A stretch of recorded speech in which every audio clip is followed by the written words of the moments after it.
រឿងយោធាថៃវិប្រា ដោយប្រើអាវុធធ្ងន់ធ្ងរលើប្រាសាទព្រះវិហារត្រូវបានកម្ពុជាប្រាប់ទៅប្រតិភូមកពីជាង150ប្រទេសចំពោះមុខគណៈប្រតិភូជាង150ប្រទេសតំណាងកម្ពុជាប្រាប់សហគមន៍អន្តរជាតិថានៅក្នុងជំនួបព្រំដែនកម្ពុជាថៃយោធាថៃនៅតែបន្តរងការវាយប្រហារដោយប្រើអាវុធធ្ងន់ធ្ងរការទម្លាក់គ្រាប់បែកដែលមានទាំងការប្រើប្រាស់គ្រាប់បែកចង្កូមជាអាវុធហាមឃាត់ដោយច្បាប់អន្តរជាតិទៅលើប្រាសាទព្រះវិហារឯកឧត្តមសុហយារាប្រធានប្រឹក្សាវប្បធម៌អាស៊ីបានប្រាប់សហគមន៍អន្តរជាតិថាករណីប្រាសាទព្រះវិហារទោះបីជាសហគ្រាសតុលាការ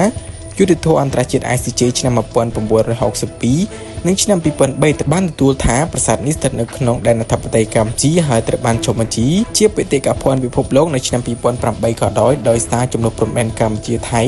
ប្រាសាទព្រះវិហារនៅតែបន្តការវាយប្រហារដោយអាវុធធ្ងន់ធ្ងរការទម្លាក់គ្រាប់បែកដែលមានទាំងការប្រើប្រាស់គ្រាប់បែកចង្កូមជាអាវុធហាមឃាត់ដោយច្បាប់អន្តរជាតិផងដែរឯកឧត្តមសុហយារាថ្លែងយ៉ាងដូចនេះនៅក្នុងសន្និសីទពិភពលោកយ៉ាង UNESCO ស្ដីពីគោលនយោបាយវប្បធម៌និងការអភិវឌ្ឍប្រកបដោយជីវភាព MOND